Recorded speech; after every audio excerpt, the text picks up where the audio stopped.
Good day, everyone. I am Nashida Erondato, the first reporter in our group. And yes, we are the group 1. And here's the members of the group 1. Okay, so the topic assigned to me or assigned to us are the OBE or the outcome-based educations or OBE and assessment. So I am the first reporter and the topic assigned to me is give an overview or introduction about the OBE. Okay, so this is the objectives of my presentations. Explain the essence of outcome-based educations and outcome-based teaching learning. Okay, so outcome-based education is, kumpara sa ating mga students is unfamiliar tayo, but this OBE, outcome-based assessment, is a well-known already in the world of teaching and educations. So, for the quality or to have a quality assurance in educations, we have here that JED Memorandum 46 Series 2012 mandate the outcome-based educations.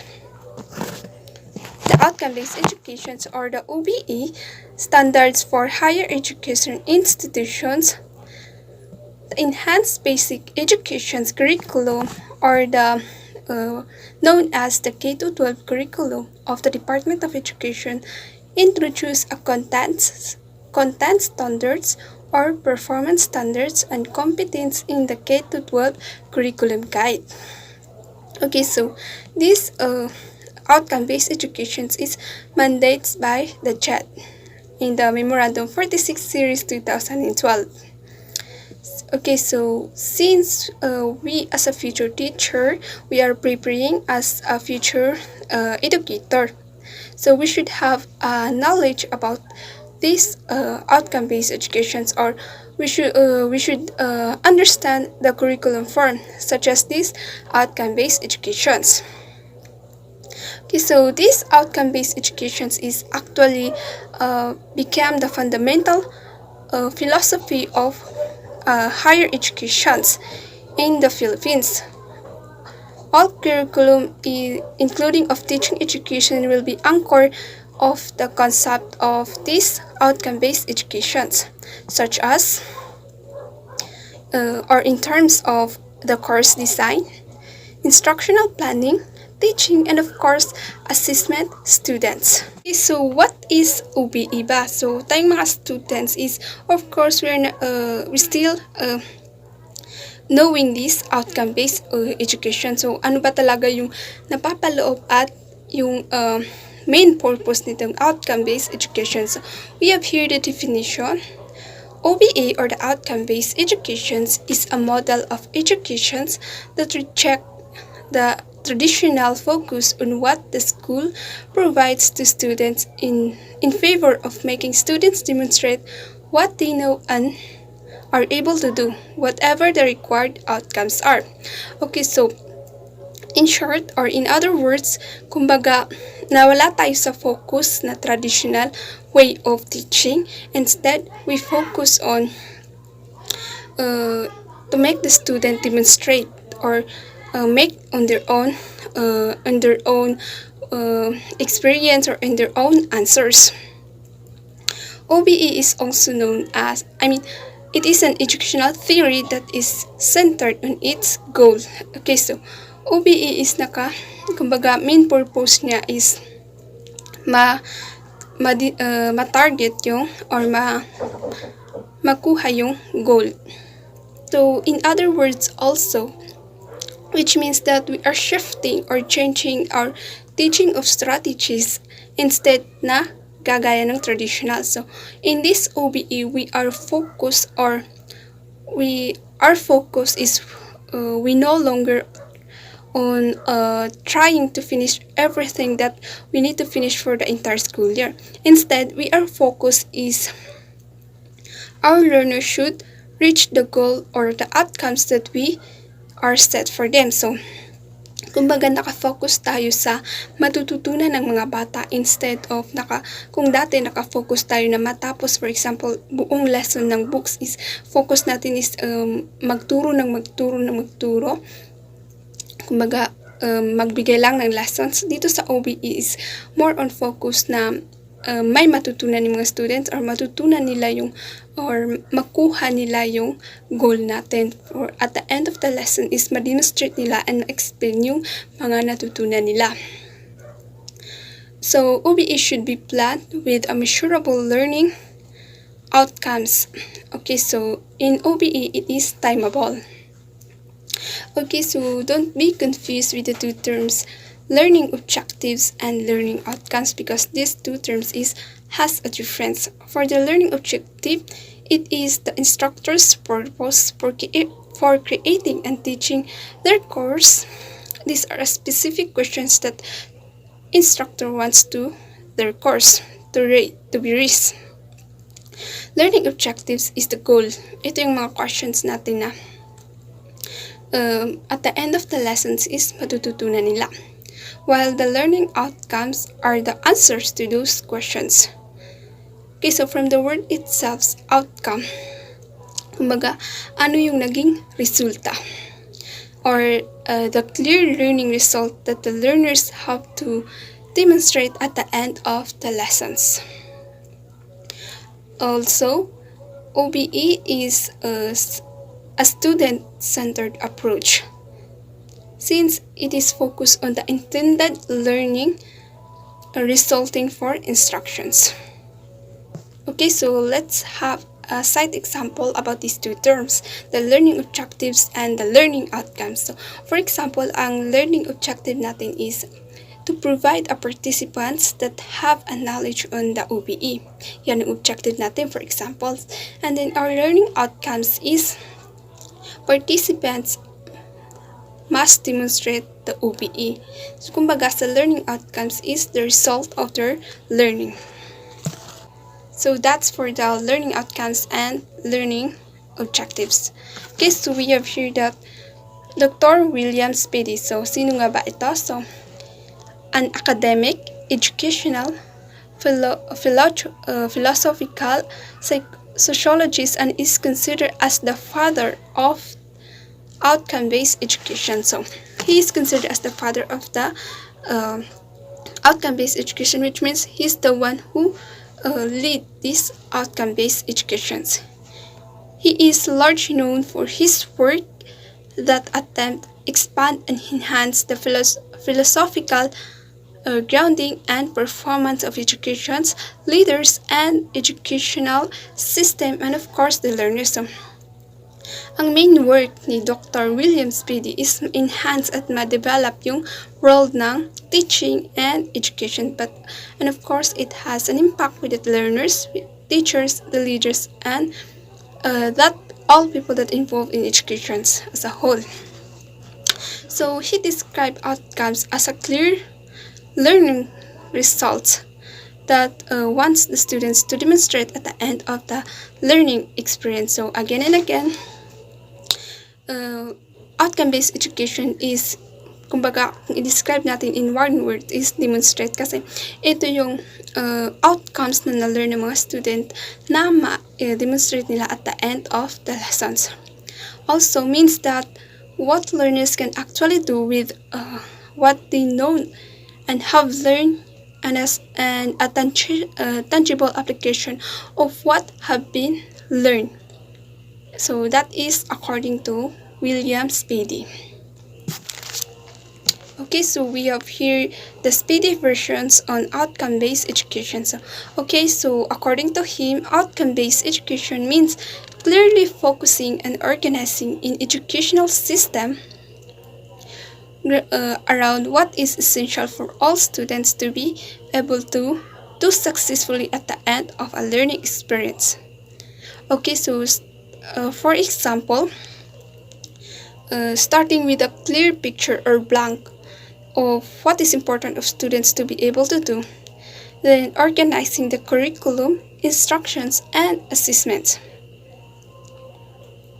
So, for example, kumbaga sa blanco, with the help of a curriculum, instructions, and assessment, and the outcome-based education as a whole, so to make sure that a success or the outcomes that the teacher wanted will happen at the end of the lessons. So that's the versions of Speedy. Okay, so we have here the character of outcome-based educations. It is focused on outcome and not on input of the students. Okay, so when we say input, example of this is the hours spending in the class, the textbook we are going to use or provide, or the technology we're going to use inside the classroom. And what are the strategies that able to use. While the outcomes, on the other hand, is the result of the learning of the students.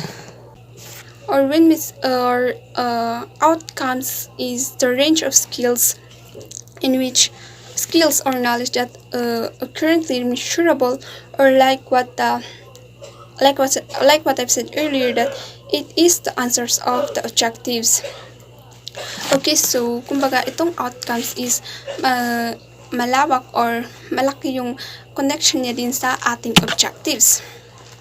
So, it is really important also ng ating objective is specific, smart, measurable, and attainable by the learners, and of course, result-oriented or relevant. So, we should really be careful also with in making our objectives. Kailangan i-make sure talaga natin na yung objective natin is attainable sa ating mga learners.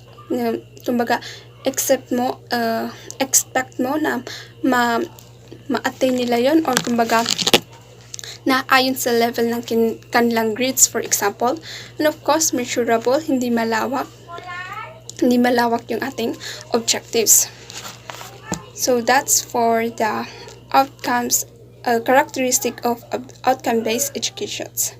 It always focused on the outcomes and not with the input. Okay, so why is it important, these outcome-based educations in prior to planning and teaching? Okay, so to define and clarify further this following question, so as a future educator and as a teacher, it is also our responsible to answer these questions. So these are some questions that as a teacher address for us. The first one is, what do you want the students to learn? Why should they learn it? How can you best help the students? And how will you know if the students have learned? So these questions is really important to ask in ourselves in a way, or to make evaluate ourselves, also to make evaluate our teaching strategies and the class as a whole, if natututo ba yung ating mga students. Okay, so for the first one, what do you want the student to learn? You need to ask this to yourself. Kumbaga, ano ba yung kailangan nilang matutunan? Kumbaga, ito yung objectives natin. So, in these questions, nandiyan din yung papasok yung outcomes. Kumbaga, ano ba yung matututunan nila at the end of the lessons? Or this is the basis of the teachers of what learners should be learned. So, this is important questions for us to answer also, or to give a response of, or we know of what to teach to them. The second one is, why should they have to learn it? Okay, so in this question naman is papasok yung motivation. So, bakit pa kailangan nila yung matutunan? So, as a teacher, is our responsibility na ipaintindi sa mga student natin na kailangan nila yung matutunan for a good purpose. Or ipaintindi natin sa kanila kung ano yung purpose, kung bakit natin yung tinuturo, and of course, motivate them to love our subject. And then for the last one, how will you know if they have learned? So, dito naman papasok yung tinatawag nating assessment. So, it is important as a teacher that we should assist our students. So, why? So, for us to know if they have learned, and for us to evaluate ourselves if our teaching strategies is effective to them. And also, it is also important because, diba, sometimes may mga students na mahirap matuto, or may mga students na fast learner. So we have here, why OBE? So what is the importance of this OBE nga ba? Okay, so we have here, provide directions in the planning of a learning activity, serve as the guidelines of content, instructions, and evaluations, identify specifically what learners should be learned, convey to learners exactly what is to be accomplished. Okay, so in short, it gives an opportunity among the both teacher and students of learning to learn on their own ways. And of course, for the students, it completely a learners giving a taking responsibility. Kumbaga na ilalabas nila yung learning experience nila, or they have the freedoms to express their learning. Kasi nga, di ba, outcomes from the word itself, kumbaga, it gives a chance for them to alter skills and to have the clear result of their learning. We are now proceed to the outcome-based teaching and learning. So, ano na naman itong OBTL? Okay, so we have here the definition. It is a curriculum design framework to teaching and learning that helps you focuses on first identifying the intended outcomes or goal, then aligning teaching, learning, and assessment. Okay, so, di ba outcome-based educations, dito naman is outcome-based teaching. Kumbaga, dito is by means of these strategies is mas ma-identify mo yung outcomes, and then pag nakuha mo na yung outcomes, mag-align na, i-follow the aligning of the learning and the assessment. Also, OBTL shape the emphasis to abilities the questions of what abilities students should possess on the completion of the course. Okay, so OBTL is a student-centered approach to learning and teaching. So, again and again, still the focus is the students. Kasi nga, di ba, the main purpose is, kumbaga, makuha yung, nakafocus siya sa outcomes na makukuha ng students at the end of the lessons. In this OBTL is, of course, the outcome-based education is being applied. So that's all for my part. So for the continuation, we will continue with the other members of the group 1. So thank you for listening.